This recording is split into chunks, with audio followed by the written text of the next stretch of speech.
Confío que todos estamos viviendo este tiempo de Semana Santa como un tiempo santo y aprovechando cada momento que estemos incluso en casa para hacer de estos días unos días de oración y reflexión. Hoy quiero hablarles un poco de mis experiencias de Viernes Santo. Bienvenidos a Meditaciones Peregrinas.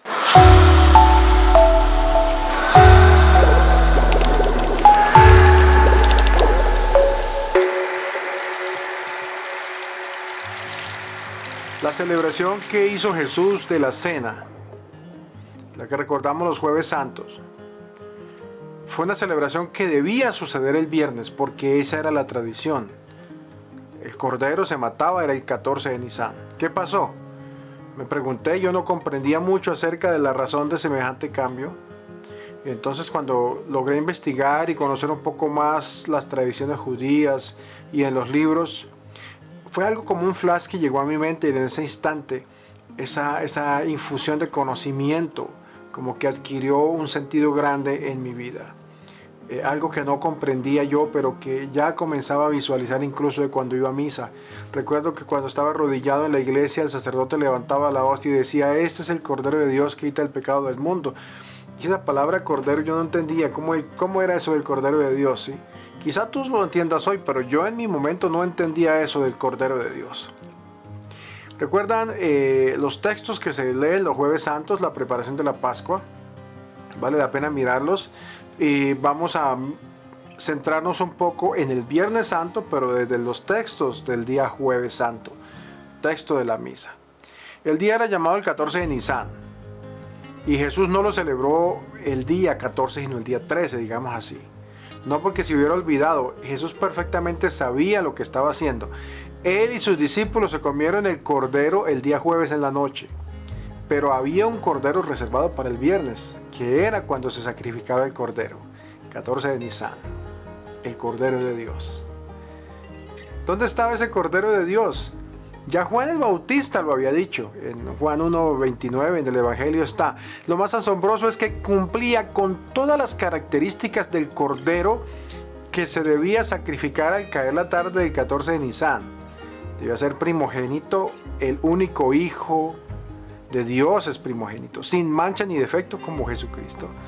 Debía morir desangrado. Sí, y vemos que eso sucedió a Cristo. No lo tuvieron que partir las piernas, le metieron fue una lanza para que saliera la sangre. No le partieron las piernas a él, lo que sí le pasó a los otros, porque también el cordero no se le debía romper ningún hueso.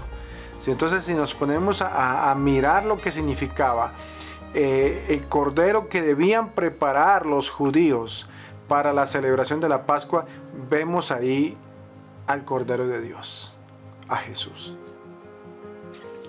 La sangre de ese cordero también, que marcaba las puertas de donde estaban todos reunidos, nos hace pensar en la sangre de Cristo que recibimos, la carne que recibimos, el cuerpo que recibimos, que con él somos marcados para ser protegidos, digamos así, de la muerte.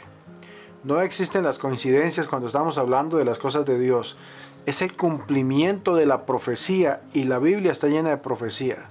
Ese rito de purificación inmenso que Dios hizo con nosotros por medio de su Hijo Jesucristo, que ofreció su sangre por nuestra salvación.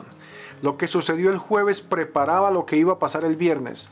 Las palabras, gestos, todo lo que dijo Jesús el día jueves, lo vivió en carne propia el día viernes. El cordero sin mancha fue sacrificado el día viernes.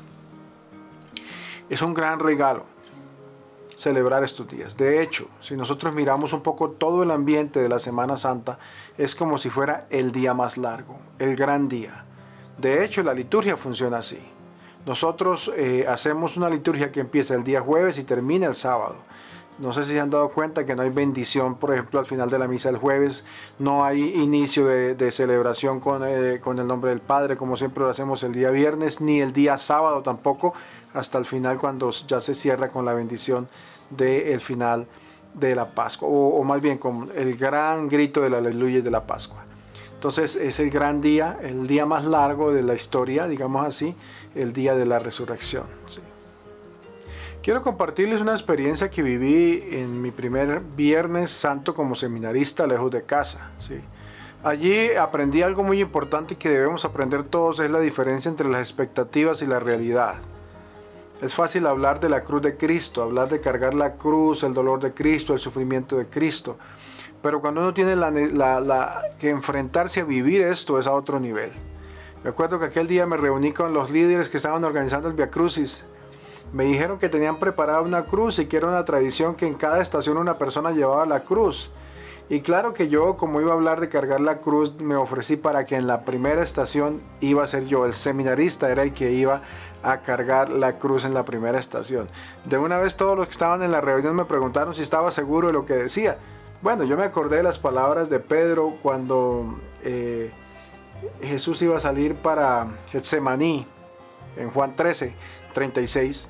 Simón Pedro le dice, ¿a dónde vas? Jesús le respondió, a donde yo voy tú no me puedes seguir ahora, pero más adelante me seguirás. Pedro le pregunta, ¿por qué no puedo seguirte? ¿Por qué no puedo seguirte ahora? Yo daré mi vida por ti. Y entonces es cuando viene la respuesta de Jesús. ¿Darías tu vida por mí? La verdad es que es fácil prometer. Es fácil decirle a alguien te amo. Es fácil decirle a otra persona cuenta conmigo. En mi casa es tu casa, ¿sí? Es fácil decirle para lo que necesites aquí estoy yo. Hay cosas fáciles, expectativas, pero la realidad es una cosa muy distinta. Y ese día llegamos al sitio de la reunión para iniciar el Via Crucis y allí estaba mi realidad. No era mi expectativa, mi realidad que no se parecía nada a mi expectativa. La cruz más grande que hasta ahora haya visto que hubieran preparado para un Jesucristo. Recién cortada del bosque, un árbol rollizo. No les puedo decir cuánto pesaba. Y como era el encargado de llevarla a la primera estación, además como era el seminarista, tenía que rezar los Padre Nuestros y cantar los cantos de Semana Santa. Y entonces empecé mi propio Via Crucis dentro de mí. No sé si les ha pasado cuando van caminando con alguien a toda prisa y esa persona empieza a hacerles preguntas a uno y empieza uno a ahogarse y ya no sabe cómo contestar y ya se está ahogando. Pues eso me empezó a suceder a mí. Cuando empecé a rezar, creo que iba terminando el primer Padre Nuestro, cuando algunas de las personas que estaban por ahí alrededor mío se dieron cuenta que como iban las cosas yo me iba a caer. Y entonces simplemente se encargaron de la cruz. Ya hasta ahí quedó el seminarista valiente. Daría mi vida por ti. Yo cargaré la cruz.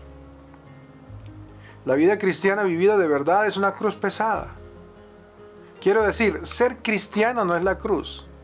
La cruz es todas las circunstancias que uno tiene que soportar con el nombre de Cristo.